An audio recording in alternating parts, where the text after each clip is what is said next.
Good morning, students. Today I am going to continue my lecture for plus 2 arts political science. The name of the chapter is India's external relations or foreign policy. Let us start with the topic the Chinese invasion 1962.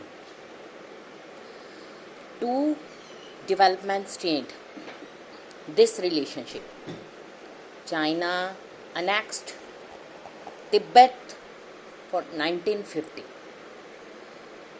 thus removed a historical buffer between two countries.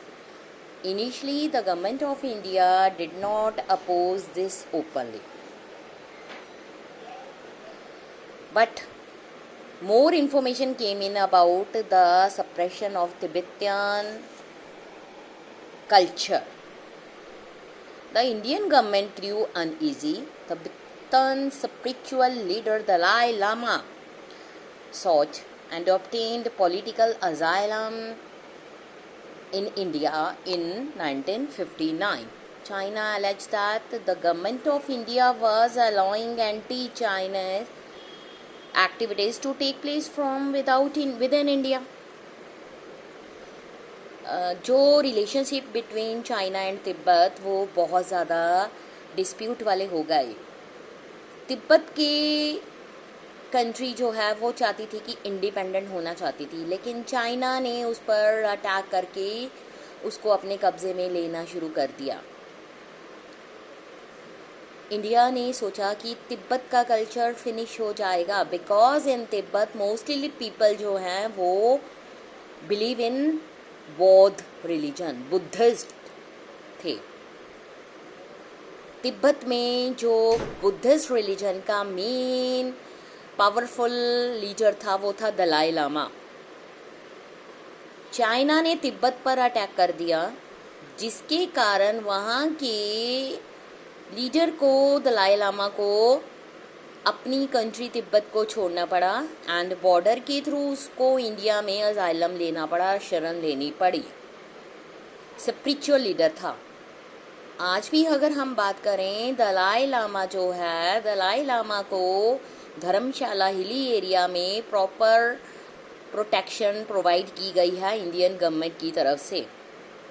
1959 में ये हुआ था.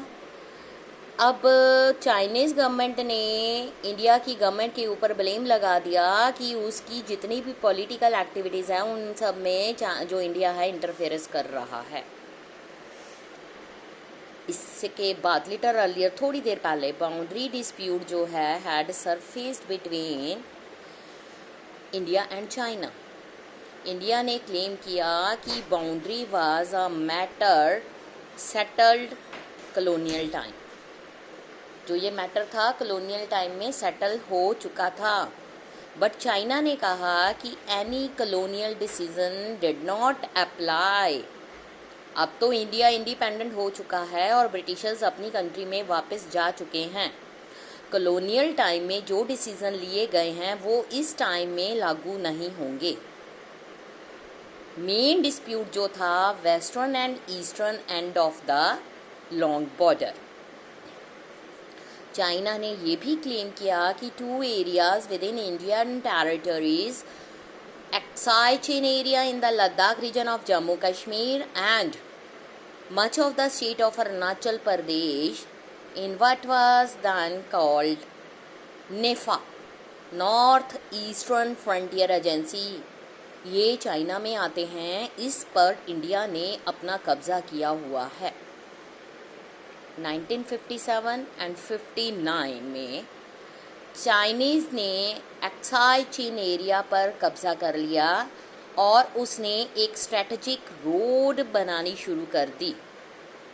Despite a very long correspondence and discussion among top leaders, जो ये differences है फिर भी इसको solve नहीं किया जा सका. Several small borders skirmishes between the armies of two countries took place. ये conflict शुरू हो गए और ये conflict इतने बड़े हैं कि आज तक इनको solve नहीं किया जा सका. क्यूबन मिसाइल क्राइसिस जो हमने चैप्टर पढ़ा था उसमें ये बताया गया था कि एंटायर वर्ल्ड्स अटेंशन जो उस टाइम थी two super power US and USSR के बीच में इन्वॉल्व हो रही थी, जिसके कारण क्राइसिस बढ़ रहे थे। China launched a swift and massive invasion in October 1962 on both the dispute regions. जब पूरा वर्ल्ड सुपर पावर के कारण जो क्राइसिस आ रहे थे कोल्ड वार के बाद उसमें बिजी था, तो चाइना ने इसका फ़ायदा उठाया और उसने 1962 में इन्वेजन शुरू कर दी, जो दो एरियाज डिस्प्यूट के बीच में आ रहे थे। फर्स्ट अटैक 1 वीक तक चला। चाइनीज़ फोर्सेस ने कुछ पार्ट जो थे अरुणाचल प्रदेश के उन पर अपना कब्जा कर लिया, उसको कैप्चर कर लिया। सेकेंड वेव ऑफ अटैक जो था कि नेक्स्ट मंथ जो इंडियन फोर्सेस थी वो चाइनीज़ एडवांसेस, क्या हुआ, the Indian forces could block the Chinese advances on the western front in Ladakh. In the east, Chinese managed to advance nearly to entry point of Assam plains. मतलब ये दोनों तरफ से attack शुरू हो गए। किसी जगह पर इंडियन आर्मी ने कब्जा कर लिया और उसके अटैक को रोक दिया, और दूसरी तरफ से चाइनीज़ आर्मी ने कुछ पार्ट पर असम के प्लेन्स पर अपना कब्जा कर लिया। फाइनली चाइना ने seize fire, unilateral seize fire को कह दिया और अपनी ट्रूज को विड्रॉ कर लिया, जहां पर इन्वेशन यानी कि हमला शुरू हुआ था। China war dented India's image at home and abroad. China के साथ जो लड़ाई थी उसमें इंडिया की इमेज जो है एक पावरफुल इमेज बनकर अपनी कंट्री और अब्रॉड में फैलनी शुरू हो गई। इंडिया ने अमेरिकन्स एंड ब्रिटिशर्स के पास अप्रोच की ताकि उनको मिलिट्री असिस्टेंस प्रोवाइड करें, ताकि जो भी क्राइसिस चाइना के साथ चल रहे हैं उनको फिनिश किया जा सके। सोवियत यूनियन इस टाइम पर बिल्कुल न्यूट्रल था। इसने सेंस ऑफ नेशनल ह्यूमिलेशन दिखाई and at the same time strengthen a spirit of nationalism. Some of the top army commanders उन्होंने रिज़ाइन दे दिया, रिटायर्ड हो गए। नेहरू जी क्लोज एसोसिएट थे defence minister V Krishna Menon के, उन्होंने कैबिनेट को लेफ्ट कर दिया। नेहरू जी का खुद का स्टेचर जो था सफ़र हो गया, क्योंकि सारे तरफ से उनको क्रिटिसाइज्ड हो रहा था, क्योंकि जो चाइनाज़ का इंटेंशन थी वो सब उन पर ये ब्लेम लगा रहे थे कि जो ये चाइना इंटेंशंस हैं lack of military preparedness. First time no confidence motion जो था गवर्नमेंट के अगेंस्ट मूव कर दिया गया। लोकसभा में डिबेट हुई, उसके बाद कांग्रेस का जो इलेक्शन सी लोकसभा में उसमें उसको लॉस होना शुरू हो गया। अब जो पॉलिटिकल मूड था कंट्री का बिल्कुल चेंज हो गया। सिनो Indian relation 1962, more than a decade for India and China to resume normal relation. It was in 1976 full diplomatic relations थे रिस्टोर्ड हो गए between two countries. Atal Bihari Vajpayee उस टाइम फर्स्ट टॉप लीडर थे, वो एक्सटर्नल अफेयर मिनिस्टर भी थे। 1979 में वो चाइना में आए। उसके बाद राजीव गांधी जब first prime minister after Nehru बने, तो वो नेहरू जी के बाद फर्स्ट प्राइम मिनिस्टर थे जो चाइना में गए।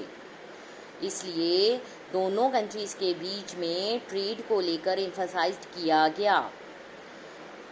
सिनो इंडियन कॉन्फ्लिक्ट्स जो हैं उन्होंने इंडिया में ऑपोजिशन को इफेक्ट किया। Growing rift between China and Soviet union ने इरकंसिलाइबल डिफरेंसेस जो थे communist party of India CPI में क्रिएट करने शुरू कर दिए। प्रो यूएसएसआर फैक्शन जो है remain with in the CPI. उसके बाद मूव कर गया, क्लोजर टाइज हो गए कांग्रेस के साथ। अदर फैक्शन ये था कि some time closer to China and was against any ties with Congress, जिसके कारण ये डिस्प्यूट जो था पार्टी स्प्लिट हो गई 1964 में। जो लीडर्स थे उन्होंने communist party of India, Marxist जिसको कहते हैं, वो बनाई। In the wake of China war बहुत सारे लीडर सीपीआई के मेंबर बन गए, उनको अरेस्ट कर लिया गया फॉर बीइंग प्रो चाइना। जो चाइना के साथ वार थी उसने इंडिया को अलर्ट कर दिया। Leadership to the volatile situation in the northern east region. Apart from being isolated, extremely underdeveloped, this region जो है also presented India with the challenge of national integration and political unity. Process of reorganisation जो है China के बाद जल्दी शुरू हो गया। नागालैंड को स्टेटहुड ग्रांटेड दे दी गई।